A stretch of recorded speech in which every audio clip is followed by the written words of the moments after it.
Hello everyone, কেমন আছো তোমরা সবাই? নতুন দিনের নতুন একটা ব্লগে তোমাদের সকলকে অনেক অনেক স্বাগত জানাই। ঘুম থেকে উঠে সংসারের যাবতীয় যা বাসি কাজকর্ম ছিল তার সমস্তটাই হয়ে গিয়েছে। তবে জানো, আজকে ঘুম থেকে উঠতে বেশ খানিকটা দেরি হয়ে গিয়েছে। ওই যে কাল রাত্রিবেলা সারাটা রাত জেগেছি। কাল সারাটা রাত উর্ভি ঘুমোয়নি। এত গরমে যেন ও ঘুমোতেই পারছে না। তারপরে ওই ভোরের দিকে একটু ঘুমিয়েছে, আর ওর সাথে তারপরে আমি আর ঘন্টাখানেক মতো ঘুমিয়েছি। তারপরেই উঠে পড়েছি। কালকে তিনজনই সারা রাত জেগেছি।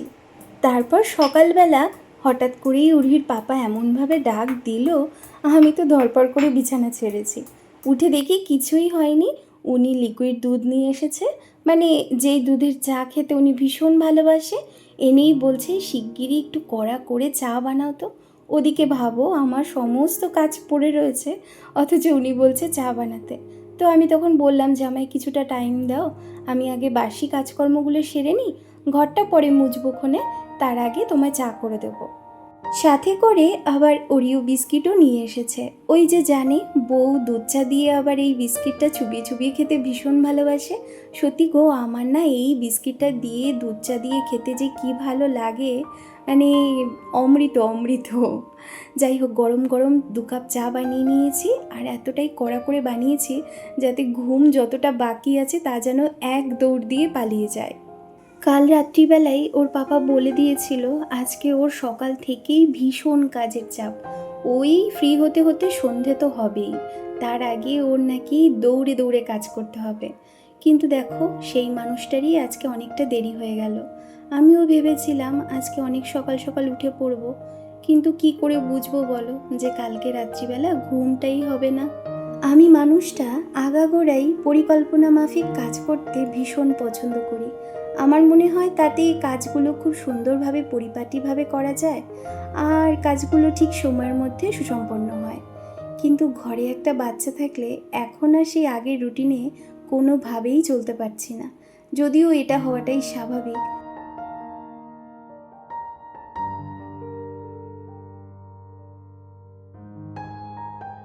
চা খেলাম, চা খেয়ে উঠে ঘর মুছলাম, ঘর মুছতে মুছতে পুরো একেবারে ঘামিয়ে গিয়েছি। তারপরে আবার স্নান করলাম, স্নান করে চলে এসেছি রান্নাঘরে। এখন না ঠিক করে নিয়েছি যে ওই একবারে রান্নাঘরে রান্না করতে আসার চিন্তা করব না, তার কারণ তাতে অনেকটা দেরি হয়ে যাচ্ছে। ওই কোনো একটা করে এরকম করে করে বসিয়ে দিয়েই আমাকে এখন রান্না করতে হবে, না হলে কি বলো তো, সব দিক না সামলে উঠতে পারছি না। আর আজকে নিরামিষ রান্না হবে, কারণ আজ তো রবিবার, আর রবিবার মানেই আমি ছোট থেকে এই দিনটা নিরামিষ খেয়ে আসছি। তাই আজকে মুগের ডাল রান্না করব। হালকা হাতে শুকনো খোলায় একটু নাড়াচাড়া দিয়ে তারপরে ডালটাকে কিছুক্ষণ ভিজিয়ে রেখে ব্যাস, তারপরে ডাল আর আলু একবারে সিদ্ধ বসিয়ে দেবো। আলু সিদ্ধ করব, ডাল করব, আর দেখি কি করি। এখনো পর্যন্ত সমস্তটা না গুছিয়ে উঠতে পারিনি, জানো না। কাল রাত্রিবেলা যদি সবজিটা কেটে রাখতে পারতাম তাহলে আবার এখন মাথাটা ঠান্ডা করে কাজ করতে পারতাম। কিন্তু কি করা যাবে, কাল রাত্রিবেলা না কাজকর্ম করতে করতে অনেকটাই দেরি হয়ে গিয়েছে। আর জানো তো, রাত্রিবেলা করে যদি সবজি আমি না কেটে রাখি, পরের দিন সকালবেলা আমার একেবারে নাকে মুখে দৌড়তে হয়। ওই সবজি কাটতে বসতে যেটুকু সময় লাগে সেইটুকুও আমার কাছে সকালবেলা থাকে না। আমার যে তখন কি অবস্থা হয়ে যায়, একেবারে নাজেহাল অবস্থা হয়ে যায়। এদিকে দেখো, মুগ ডালটাকে দিয়ে দিয়েছি, এবার হালকা করে একটুখানি ওই নাড়াচাড়া দিয়ে নেব। যদি অন্যরকম রিচ কোনো ডাল রান্না করতাম তাহলে একটু বেশি ভাজতাম। এদিকে রান্না করছি আবার ফোনে কথা বলছি, আমার দিদির সাথে কথা বলছি। দিদির শরীরটা তেমন একটা ভালো নেই। অনেক দিন ধরেই ভাবছিলাম যে দিদিকে একটা ফোন করব, কিন্তু প্রতিদিন ভেবে রাখি সন্ধ্যা হলেই দিদিকে ফোন করব, আরও 2-1টা ফোন করা রয়েছে সেগুলো করব, কিন্তু কোনো দিনই যেন আমি করার সময় পাই না। তারপর ভাবলাম না, আজকে যাই হয়ে যাক, আজকে দরকার পড়ে রান্না করতে করতেই আমি এই কাজগুলো করব।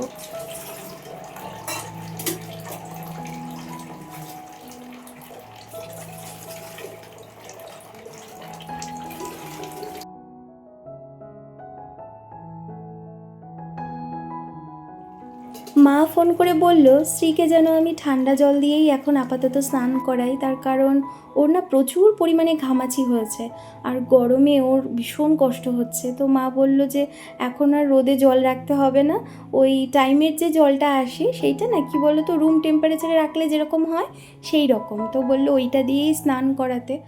তবে আমার না মনের মধ্যে ভীষণ ভয় লাগছে, কারণ ওকে তো কখনো ঠান্ডা জল দিয়ে স্নান করাইনি, তাই জন্য ভাবছি যে মেয়েটার আবার ঠান্ডা না লেগে যায়। আর এদিকে দুধের দাদু এসেছে, তাই ওনার সাথে একটু কথা বলছি। এই মানুষটা না আমাকে ভীষণ ভালোবাসে, শুধু আমাকে না, আমার সাথে উর্বির বাবাকেও ভীষণ ভালোবাসে। যত মনের দুঃখ সুখ দুঃখের যত কথা সব আমার সাথে এসে প্রতিদিন একটু সময়ের জন্য হলেও সেই সময়টুকু বার করে বলবে। আমারও বেশ ভালো লাগে দাদুকে, দাদুর সাথে আমার কথা বলতে এতটাই ভালো লাগে, আমার নিজের দাদুর কথা মনে পড়ে যায় জানো। আমি যখন বাড়িতে থাকতাম, যখন দাদু ছিল, তখন দাদুর সাথে আমি সারাটা দিনে অনেকখানি সময় কাটাতাম। তাই যখন এই দাদুর সাথে কথা বলি তখন ঠিক আমার নিজের দাদুর কথা মনে পড়ে যায়। এদিকে এখন দুধটা জাল দিতে বসিয়ে দিলাম, আর দুধটা যেই জাল হয়ে গিয়েছে সাথে সাথেই ডাল আর আলুটা সিদ্ধ বসিয়ে দিয়েছি। আলুটা সিদ্ধ হয়ে গেলেই আলুটা তুলে গরম গরম অবস্থাতেই মেখে নেব, নাহলে না ঠান্ডা হয়ে গেলে সেই আলু মাখাটা যেন ভালো হয় না। আর শুকনো লঙ্কা দিয়ে আজকে খুব ঝাল ঝাল করে একটু আলু সিদ্ধ মাখবো। জীবনের দিনগুলো যেন ঝড়ের গতিতে বদলে যাচ্ছে। এই তো সেদিনকার কথা, 2022 সালে আমাদের বিয়ে হয়েছে। তার আগে 10টা বছর দুজন দুজনকে ভালোবেসেছি।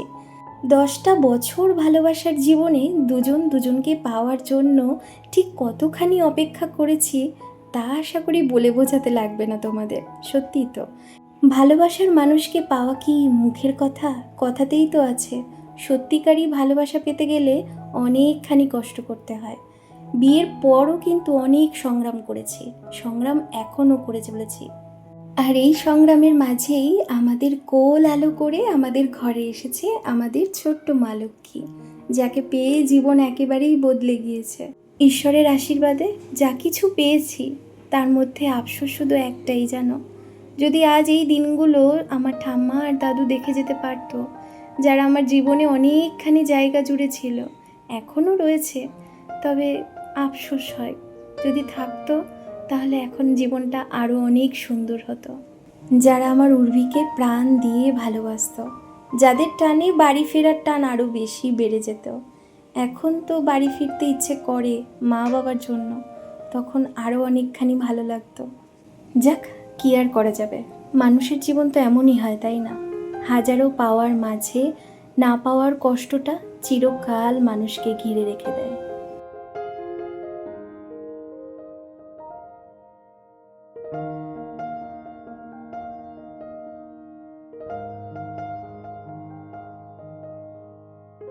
রান্না করতে করতে আবার এক ফাঁকে গিয়ে আমার ছোট্ট মালক্ষীকে স্নান করিয়ে খাইয়ে রেখে এসেছি, তবে সে কিন্তু এখনও ঘুমোয়নি।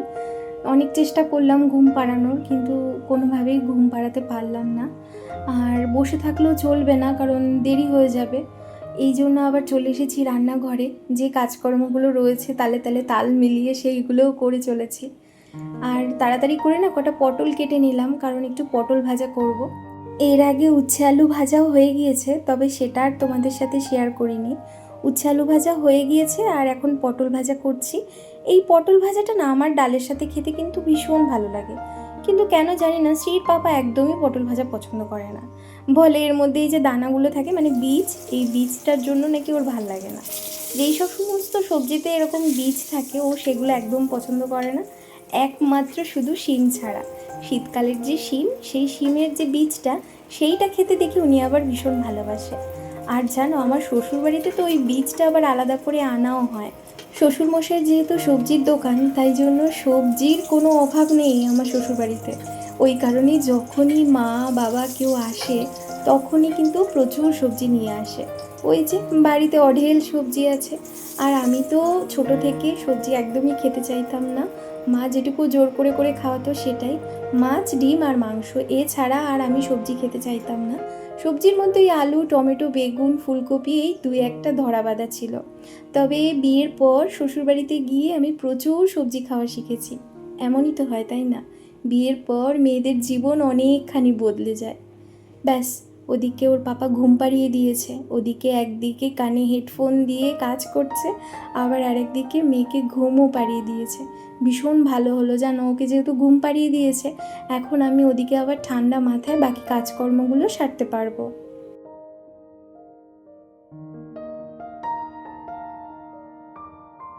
এই ছোট্ট ছোট্ট বালিশ, তার ছোট্ট ছোট্ট জামা যখন দুহাত ভরে ধরি তখন যে কি ভালো লাগে, তখন আরও ভালোভাবে উপলব্ধি করতে পারি হ্যাঁ আমরা বাবা মা হয়ে গিয়েছি, আমাদের মাঝে ছোট্ট একটা প্রাণ এসেছে যার আগমনে আমাদের জীবনটা একেবারে আলোয় আলোয় আলোকিত হয়ে উঠেছে।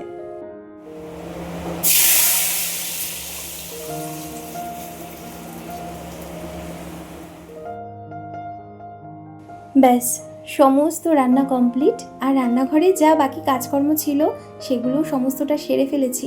এবার ডালটা সোমবার দেওয়া হয়েছে যেহেতু, তাই চারিপাশটা আবারও নোংরা হয়েছে, ওটা আবারও পরিষ্কার করব, এরকমই চলতেই থাকে, আর কিছু করার নেই। ডালটা নামিয়ে তারপরে ভাতটা চাপিয়ে দেবো, আর ভাতটা বসিয়ে দিয়েই দৌড় দিয়ে চলে যাব স্নানে। ওদিকে স্নানটাও আমার হয়ে যাবে আর এদিকে ঝরঝরে ভাতটাও একদম রেডি। এখন জানো জল মেপে ভাত রান্না করতে শিখে গিয়েছি, আর সেটা কিন্তু শিখিয়েছে উর্ভির পাপা। যাই হোক চলো খাওয়া দাওয়া করে নেবো, তার আগে দেখিয়ে দিই আজকে কি কি রান্না হয়েছে। গরম ভাত, তার সাথে রয়েছে ঝাল ঝাল আলু মাখা, আর রয়েছে ওই যে ডাল, যেটা আজকে রাঁধুনি আর শুকনো লঙ্কা ফোড়ন দিয়ে করেছি। ডালের পাতে রয়েছে পটল ভাজা, আর গন্ধরাজ লেবু না হলে কি গরমকাল জমে বলো। আর এই যে এখানে রয়েছে উচ্ছে আলু ভাজা। সেই সকাল থেকে এই ছানাটুকু আমার পেছন পেছন ঘুরছে, কিন্তু তাকে মুখে তোলার সময় পাইনি। অবশেষে খাওয়া দাওয়ার পর এটা খেয়ে নেব। এখন আমরা খাওয়া দাওয়া করতে বসবো, আর খাওয়া দাওয়া হয়ে গেলে পর ইচ্ছে আছে আমরা তিনজন মিলে একটুখানি বাইরে ঘুরতে যাব। যদিও তেমন কিছুই কেনাকাটা করার নেই, কিন্তু তবুও উর্ভির পাপা বললো যে চলো একটুখানি ঘুরে আসি, বাইরে ঘুরলে মনও ভালো লাগবে। আর যে পরিমাণ গরম পড়েছে না, মানে উর্ভির গায়ে প্রচুর পরিমাণে ঘামাচি উঠে যাচ্ছে, যার কারণে ভাবলাম যে যাই একটু বাইরের থেকে হাওয়া খাই নিয়ে আসি। শুধু ওর না, আমাদের তিনজনেরই একই অবস্থা, কারণ এই মুহূর্তে ভীষণ পরিমাণে এখানে গরম। কোথায় যাচ্ছি আমরা মা? হ্যাঁ কোথায় যাচ্ছি? দেখো কিভাবে দেখছি। কোথায় যাচ্ছি আমরা এখন? হ্যাঁ ঘুরে ঘুরে করতে যাচ্ছি। বাবার কোলে উঠে পড়েছে উর্বি, দুদিকে দুটো ঝুঁটি বেঁধেছে। তোমরা সবাই কমেন্ট করে জানিও তো উর্বিকে কেমন লাগছে দেখতে। হ্যাঁ কেমন লাগছে দেখতে? চলো,